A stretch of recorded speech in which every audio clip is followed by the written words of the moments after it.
Hey Facebook. Happy Monday, everybody. Welcome to Convo with Nikki. It is Monday, September the 10th, I think. If it's not, then it's something like that. Convo with Nikki is a place where transformation happens through transparency. It's a platform that was created for ultimately me to have a place to be transparent and share my life and experience with the hope for that it helps somebody else get to a place of understanding in their own transformation. Not that because I'm so perfect, but because I ultimately have decided that this is the way for my healing to happen. So I share my life, I share my opinions, I share my thought processes in a place of safety, and I allow others to do the same. So let's first talk about Florence. Please go and get gas, go get water, go get bread, go get batteries, and make sure you're prepared and you have your family prepared. I don't know what the storm's going to do. I am not God, and I am not a meteorologist. So those of us that are following, keep following. Those who have no idea of what I'm talking about, cut the news on. Those of us that this does not affect, thank God. So if you have babies who are in college in North Carolina, go get your kids. They have up until tomorrow at 5 to get out. And then if you have, I think I seen ODU, their classes are ending tomorrow at 12. So make sure if you have kids, go get them. So, hey, welcome to Convo with Nikki. So today, if you've read already or if you clicked on, I'm going to talk about a topic that kind of came up in conversation, but it's also a part of my real life. So here we talk about everything from relationships to children to business to being a great sister to whatever. So if you have any thought processes about what you would like for us to talk about, this is on Fridays. I usually do viewer choice. So if you have suggestions for shows that you would like to see on here, please send me your ideas. What I also ask in return is that if you enjoy and you get something from the conversation, that you invite a friend, you share the video so that others can get what they need. So today we're going to be talking about guards. So as those who have no idea or don't know, I share my life often. And so, yes, I was married, and yes, I am back dating, or I'm single, or something like that. I'm at a place where I'm open to dating. But a lot of us, especially women, I'm not saying men don't. So men, if you're on here, please chime in. We get to a place where we've been hurt so many times, where we've endured so many things, that we put this wall up. To us, it's a protector. Like, that's where I'm safe. Nothing bothers me. The word that a friend of mine used was detachment. Like, they're so detached from a place with emotions that they ultimately have ended up losing. But then once it's gone, they wish they had it back to enjoy. And so, I think that's our real life. I get that life experiences get us to a place where we have had to put guards up. So at what point do we decide that we're going to release the guard and allow a partner to come in? And so my thought process is, even in, and this is just me,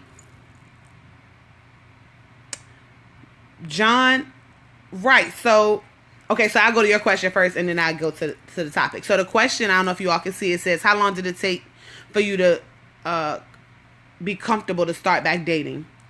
So I was separated for almost 2 years. And I think once we were separated, I didn't even realize, I think at first, that you could date in that stage, to be honest. I thought it was like, oh, separated, you don't date till you're divorced. Well, I didn't do that. My first actual date wasn't really a real date. It was kind of like somebody was helping me do something, a friend of mine, and then they invited me out for dinner. So I don't necessarily know if I ever got to a comfortable place of like, oh yeah, I'm ready to date. But when I dated that person, I realized that I had all these requirements. I went through a process in time where I enjoyed myself before I got to a place where I was ready to date, if that makes any sense. So I learned the things I didn't like. Then I think that's when I said, okay, maybe I can go ahead and date now. But dating in this season, yeah, I don't like it. Mm-mm. I'm not gonna stop dating. Let's get it. Let me hold. I'm not gonna just sit around in a hut. But dating now is so technological, if that's a word, that it has gotten you to a place of phony people. I guess it's a help with the guard. So it's gotten me to a place where everybody's life is based off of their social media, or people assume that my life is based off of my social media because I use social media a lot. It's gotten people to a place of unable to have one-on-one face-to-face conversations. Everything is through a text, where text messages to me leave room for interpretation. So it then forces you. People get attitudes and they don't realize why they got attitude. You got an attitude because you read a text message the way you wanted to read it versus us picking up a phone and having a conversation, or us meeting face to face over dinner and having a full-fledged conversation. No. Hey, Theo. So I think for me, comfortable dating, I don't know. Like, I've been on sites. Like, I have a Plenty of Fish account that I have not used in probably, I haven't used it at all this year. I think I opened it like November or October of last year. I used it a few times and it became a hookup site. So everything that's on, like, even when people jump in your DM, it's usually the ultimate goal is that they want to hook up. So I think that this is a season of people just wanting to have sex. I also work at the health department, so I definitely don't just want to have sex in the city of Richmond because the numbers are high. FYI, if you didn't know and you single out here in this city, put a condom on, because the city is not like the best. So, like, I want to date. I want flowers at the door, or I want Can you at least plan a date?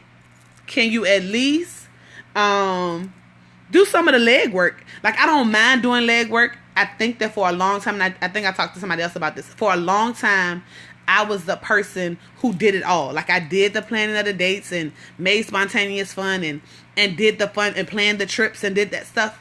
And I'm at a place where, yes, I am independent. I do take care of my family. I make sure we straight. That's what I do. But I definitely am at a place now where I want to be able to depend on somebody. Like, not that I lose my independence, but that I trust you enough to make sure we good. So if it's Friday and you want to go on a date with me that you not, don't wait for me to call you. Yes, I can be aggressive and ask for that. And yes, we strong black women and we can do that. But it's nice for some chivalry and it's nice to be wanted. So it's nice to know that you want to spend time with me. And for women who are on here, if you agree, then say that. If you don't, please chime in.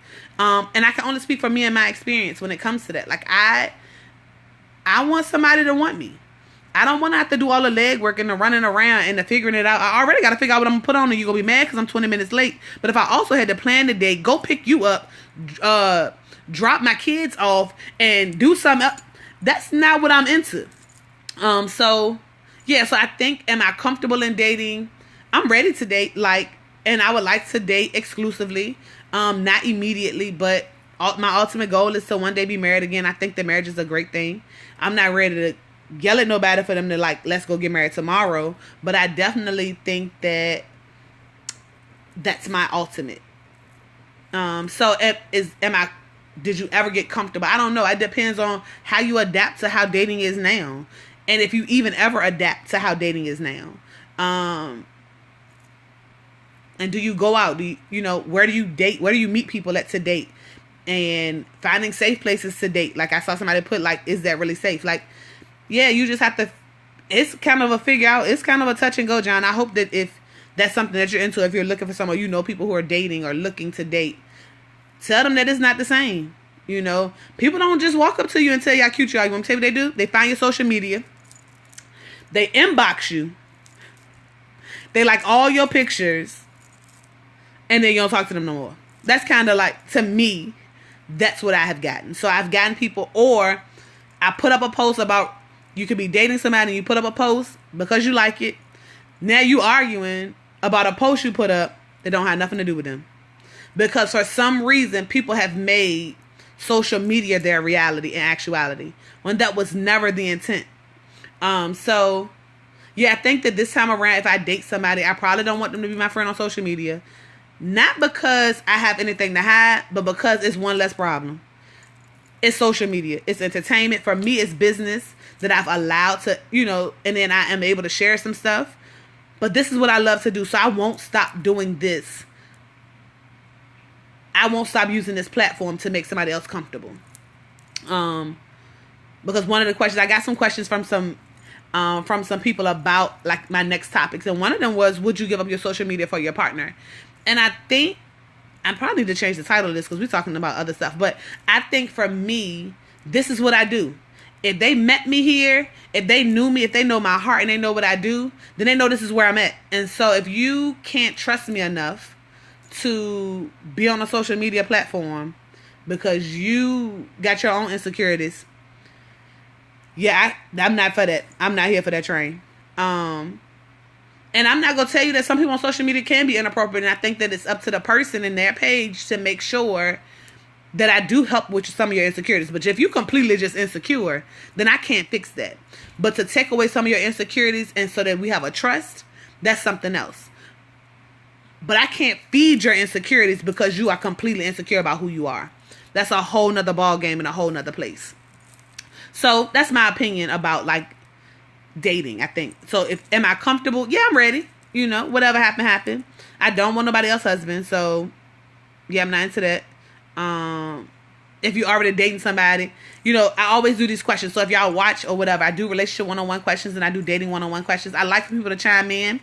Hey JT, I like for people to chime in because I need some feedback. And then there are other people who send me questions. So let me know. Like those of you who are married, chime in. Those of you who are single and hating it or loving it, chime in and give some tips on how you got to a place where you enjoyed it. Because I also have friends who've been on Plenty of Fish and had a great time. And some of them are successful in dating on there. That just wasn't my luck. And so when I looked and it was like they want to meet or you hit me up at 2 and 3 in the morning, then yeah, that's not what I want. Especially when in your profile you say that's not what you want. Yet those are people who would come in that's usually the people who reach out to you. The total opposite of what you asked for. So the topic tonight, let's get to the topic. So the topic tonight is about being guarded. And in being guarded, do you hinder an ability to love? And if you do that, when do you ever get to a place of loving? Like, so our experiences cause us to get to a place, right? Our experiences cause us to get to a place where we have become guarded. I don't think people just wake up and they're like, oh, I don't want to love. Oh, I don't want this. I think that what has happened is, hey, Taquita, I think that what has happened in life is that we have endured some processes that got us to a place to not feel safe to love. But when you're somebody like me who I just want to love somebody, like I'm a hopeless romantic. So those who are on here that are laughing, that's probably me. So yes, I like Hallmark movies. And I mean, you don't have to watch them with me, but I do like them. I think that every woman is entitled to a happy ending. And so that's my hope for is that eventually I will have mine. And so I think that my guard, although it's up, there's this optimism that lives inside of me that kind of tears my wall completely down. And then I end up being exposed and hurt comes in. And then I'm left holding a bag of caring so much for somebody else. If this makes sense. So there's this strong wall of me that exists. Of I won't let you in. I can't tell you all of my stuff. But there's this regurgitation of my life that happens because my optimism wants to be happy and wants a relationship and has a thought process that I can't probably get to that place if I don't release myself into a space of being able to be transparent and share. Because I do want to love, right? And so if I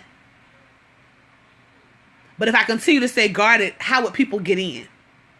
Or who's going to want to spend that time to break down the barriers that 30 other people put up? So why should they have to pay the cost for 30 people that came before them? Hey, Chris. So I think for us, we hinder our opportunities for new love to come in. And so for me, so my house is usually shut down at 10, but we had practice tonight, so it's not shut down as much. Yes, I don't want people to leave with the thought process that I'm saying, go in there open chest bare with no guard up and see what happened.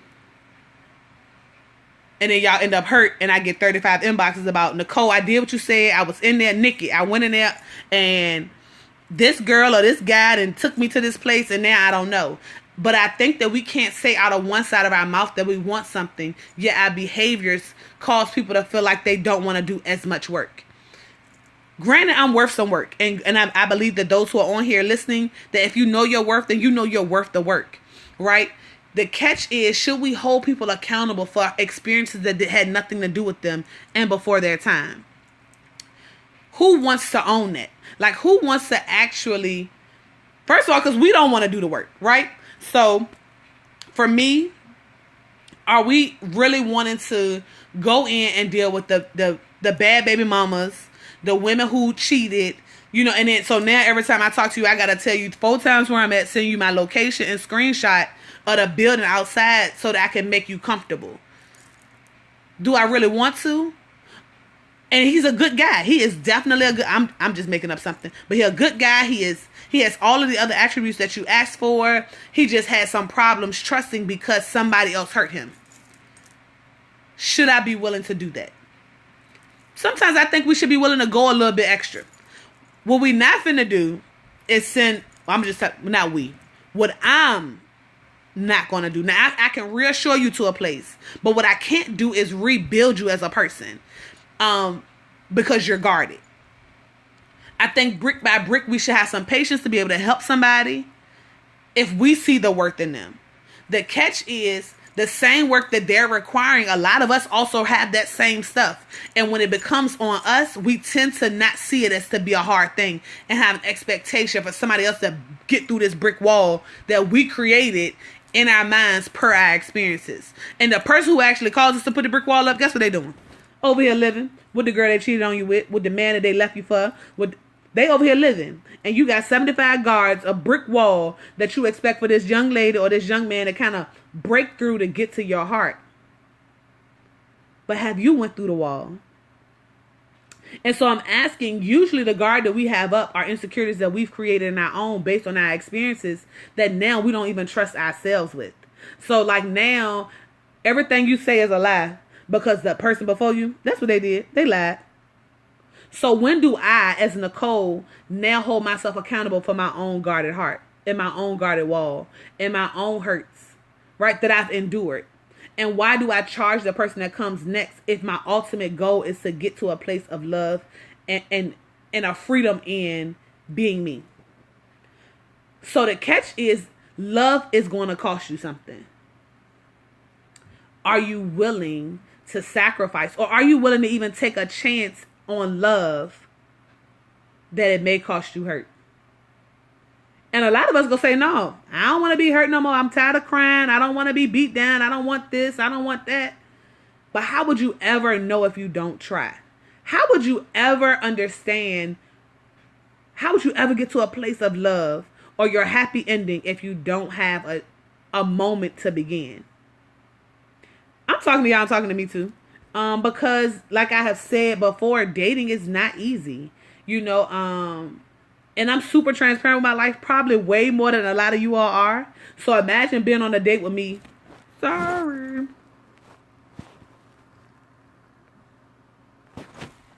Okay, sorry. Imagine being on a date with me and then I spill out my whole life. I'm telling you, sharing, excited about life, blah, blah, blah. And you're like, whoa, she got a lot. I got 4 kids. I'm a mom. I take care of other people's kids.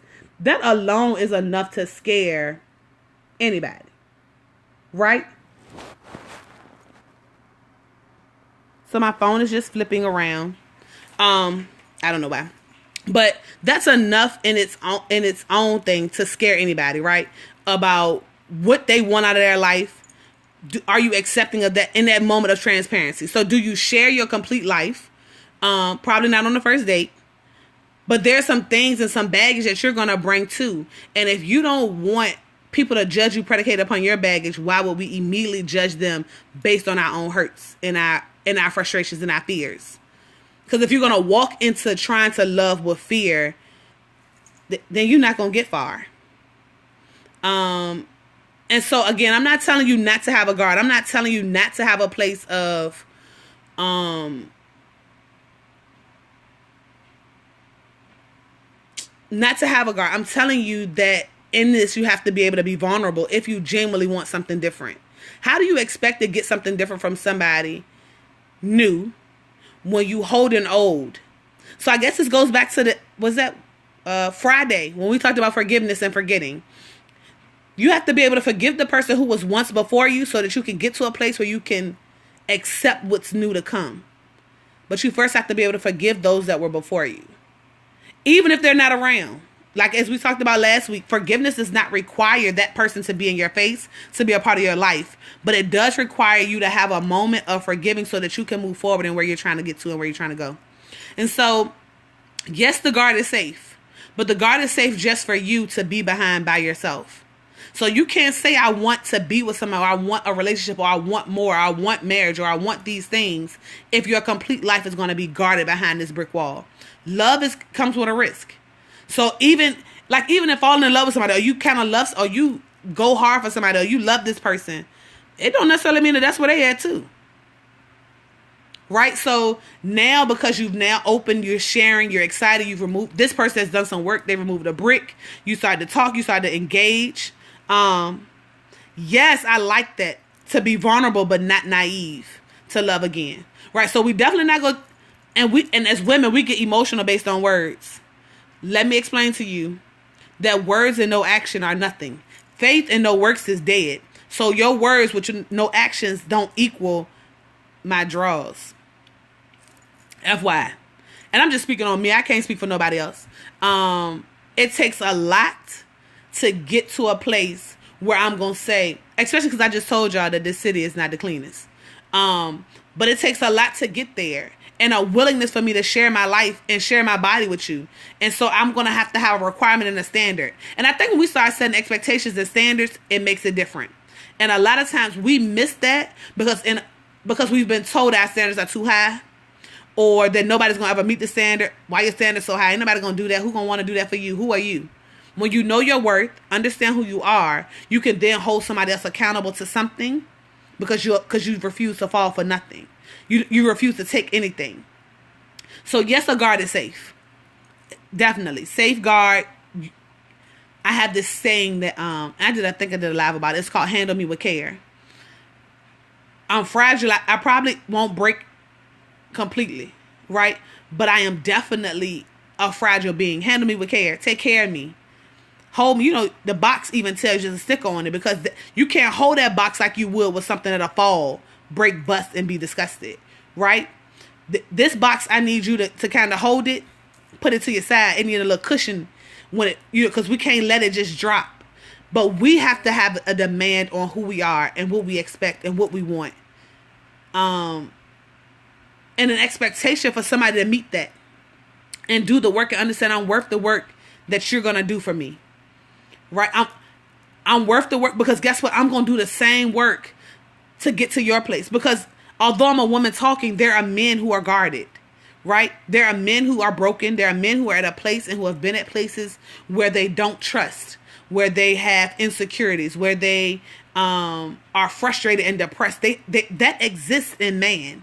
Right? There are men that are like that. And it's going to take some strong women to get to a place that says, I got you. You can trust me. But your words and your actions have to meet. So that means that I'm going to have to do some extra stuff to get them to that place. The catch is, what are you going to be willing to sacrifice to make them comfortable? They also have to be worth this. They also have to be willing to do the same work to make you comfortable. Because even in my optimism, there's a guard. Even in my vulnerability, I don't want to be naive. Because I've been run over before. I've had my heart broken before. I've had people take me for granted before. I've had people assume and pretend to be what I expected, and when I got to the whatever mark period, they show me who they truly are. So I've got the phonies and the frauds. So no, I don't believe everything you say. No, you can't just tell me anything. No, and I do. I decipher through words, honey, because that's what I do. I listen. I'm a great listener.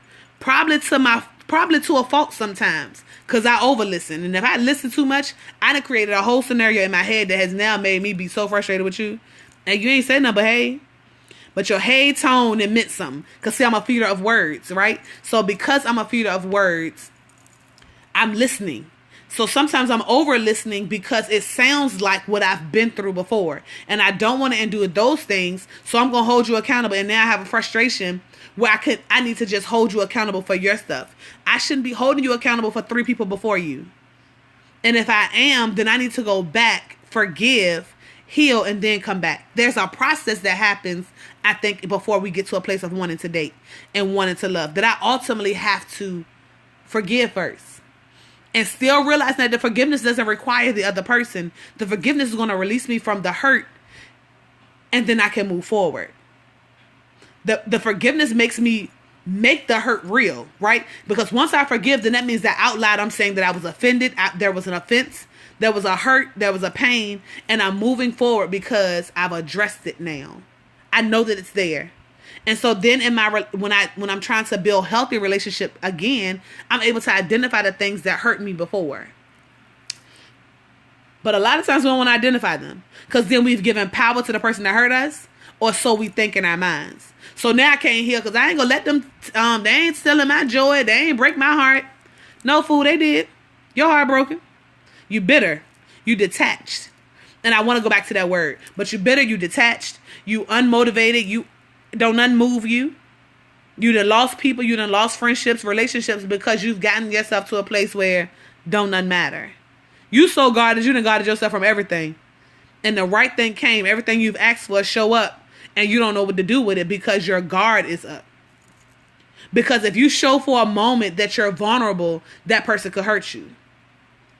Well, how would you know if you don't show the person? How do they even know that they even fit? How do they even know they're an option if you don't make it known that that's what you want? That they're even a possibility. That they're even a thought process for you if you won't share. Because if you don't tell me, I'm not no mind reader, because mind reading gets you in trouble. So no, I'm not a mind reader. So if I don't hear you say out loud that this is where you want to be, and this is a process for you, and these are the things that you want from me, and this can grow, and this is what it can be, and I decide to answer the call of Lil John and Ray and them, or whoever, you can't be mad. You want me to tell you why? Because you're over there with your God. You detached. You don't care. I told you I'm leaving. You don't care. You don't have any emotions because that brings fear for you. Right? Because the moment you become emotionally attached, there's a fear of hurt versus celebrating love. It's so easy for us to get to a place of fear that we miss the moment of optimism and fairness and excitement of love.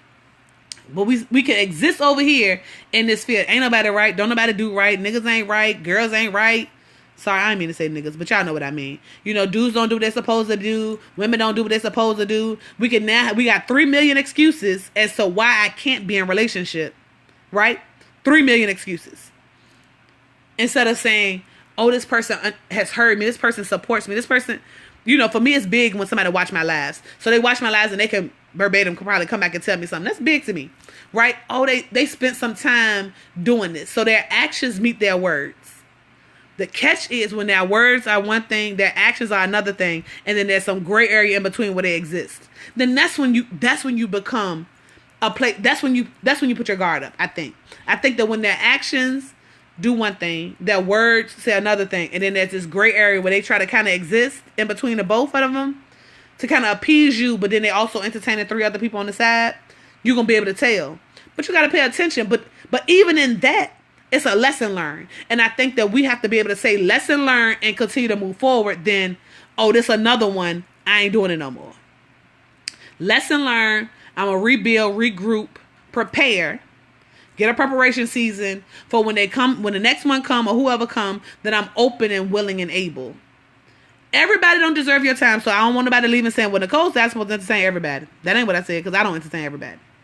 Just because you like my picture, just because you watch my lives, just because you become what I've said on my lives, which I've learned people do that too, FYI, that people listen to me. I talk about relationships a lot. I haven't in a while, but I do. And people will become what you say you want and think that they done met the need, when ultimately they are sheep in wolves' clothing, and all that stuff eventually fall off, and you get to see who they really are, and you end up not liking them, and in your mind it's a waste of time.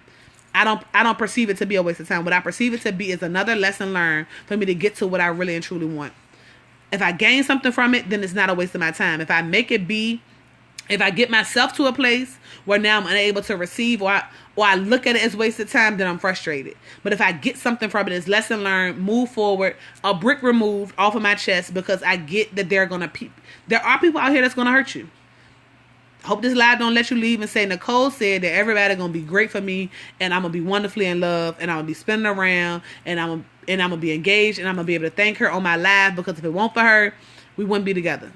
Somebody gonna hurt you.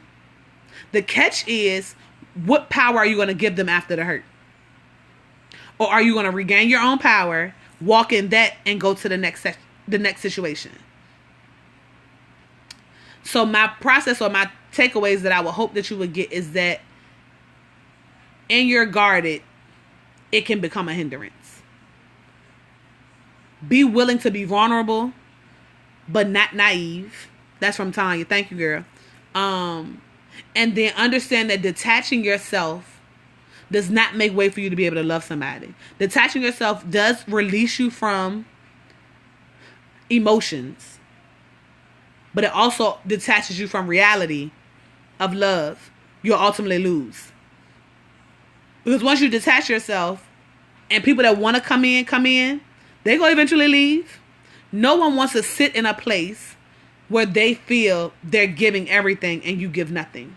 No one wants to exist in a place where they don't feel like you love them, or you care for them, or you can get to a place where you care for them. So that means that they're doing work to help remove this wall that they see that you have. Because a lot of us, especially women, tend to feel like we can fix something. We can fix everybody. I'm going to fix you. You're going to be fine. I'm going to make you be what I need you to be. I'm going to fix you up. I'm going to clean you up. I'm going to paint you a new face, and we're going to get you together. When the actuality is, if they don't want to do the work, if that's where they're comfortable at, we can't fix them, y'all. I'm just telling you before you waste your time. We can't fix them. It's kind of like a person with an addiction, right? As much as we see them falling, as much as we see them falling to pieces at a place, they never get to their true clean place until they hit their own rock bottom. Not that we see them at rock bottom, but that they get to their own bottom. We may think that the bottom was that they lost their house. Their bottom for them may not be that. Their bottom for me may be sitting in jail for 30 days. And they like this epiphany of, I need to change. It's the same thing in relationship. You can't make a man or a woman be what you want them to be. Even when you see their greatness. You can support them in. You can push them to. But if they don't want to go, they're not going to go. So, guard. Guard is safe. But if can't nobody get in, when will you ever love again? If you got the guard up, it's 3 brick walls full from the 3 men or the 3 women who've hurt you before. You think this other person get ready to come in and remove 30 brick walls? 3 feet tall? 3 inches wide? I don't know how big that is, but I'm using the number 3 as significance for other people. You know, so who was going to want to do that work? Would you be willing to do that work? Yet you consider yourself to be worth the work. Some of the brick walls that are up are things that we've created from our own hurts. Meaning that the person who did it didn't put the brick wall there. You put it there with your own thought processes that was in your mind. So only you can remove them. Would it be nice to have somebody chisel away at it to help you? Maybe. But if you're not willing to let one of the bricks go, then it's ultimately going to be your own hindrance for the love that's waiting on the other side. We all deserve love. We all deserve to be loved by someone. Not to just give love, but to receive love from somebody. We do. We also did not deserve to be hurt that time we were hurt. Right? We also didn't deserve to be cheated on that time we were cheated on. We didn't deserve for them to steal the stuff that they stole. We didn't deserve those things to happen, but they did. For there to be a lesson in it. So that when you process and you handle things, when you move forward, that you move a little different. Not that you don't move. Because a guard does not allow you to move. A guard is a hindrance for your growth to get to where you say you want to be. So if you want to be happy, you want to be in love, and you want to be at that place, then reevaluate why the guard is there. Look at why the guard is there. And if the guard is there from 10 years ago, because some of us had those, then what was the 10-year ago hurt?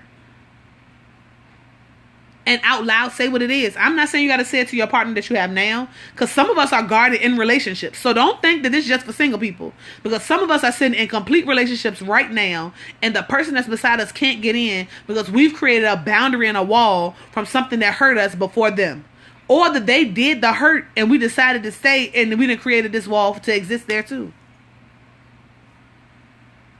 What do you truly want? Because see, just being in fear is easy. Oh, I'm not going to love no more. Nobody's going to love me. I can't do this and I won't do this. Okay. But there's a love that waits there, waiting for you to be vulnerable and optimistic, that you deserve that. And I think that once we realize we deserve it, like once you know without a shadow of a doubt, like, oh no, I'm worth the love you got. I'm worth the work you're going to have to do to get there. At least I'm going to remove 2 brick walls before you get to, until you got 1. Not 17 brick walls. But the catch is know your worth. Know your worth. Understand your frailties. Understand your fragile places, because I need you to handle me with care, because for me, I got a broken place. I got some hurt places. You know, and when they come, I'm going to be able to sit down and talk to them about it. Those that are worth it for me. Because I understand my frailties. I understand my weak points. Right? And I probably got some more. Somebody gonna tell me about them eventually. And when they tell me, I'm gonna identify them. And like we talked about before, I'm gonna eat the meat of them and spit the bones out of them. And if it's things that I know I need to work on, I'm gonna work on them. Because I'm not perfect. Never said I was and never portrayed to be. But I do understand I'm worth it. And whoever come, go know that too. But when they come, I'm gonna be willing to share parts of me. Maybe not immediately. But I'm going to be willing to share, because I'm going to be at a place where I'm saying, I want this. And I'm okay. Like, I'm okay with having a setback if it brings me to a come up. So I'm okay with even the ones who don't work, if they're preparing me for the come up when they show up. You know what I mean? Like, I'm okay with it. I ain't telling you I want to hurt, so I don't want nobody to leave with that either. Nicole just run around. She don't care. Somebody hurt her. She gonna be all right. That's not what I'm saying. What I'm saying is if it happens, I'm okay with that. I'll exist. I'm gonna cry. I'm a cry baby anyway. So I may cry. I may be a little sad for a couple of days. And then I'm going to evaluate what the lesson was that I was supposed to get from that. What am I supposed to do with that? What does that mean for me? And so, yeah. So that's for me. That's my takeaway. I'm going to regroup. After I probably cry, I might have some ice cream. Depending on how I'm feeling, I might even have a drink of something. Kool-Aid. I may even have to talk to a friend. Right? Because this is reality. These are real emotions. So I'm not telling you that hurt is acceptable and exciting. I'm saying that I may have to endure that to get to where I want to be. So, let your guard down. For a moment. Even if it's in relationship that you got right now. And you look at that person and your face turned up, your nose turned up. One of y'all sleeping on the sofa, the other one sleeping in the bedroom. Because there was something that happened that broke a trust. And if you stick in and stand, then you might as well at least try to allow them back in. But don't hinder a process of love and miss an opportunity. Don't miss it. I'm not. Good night.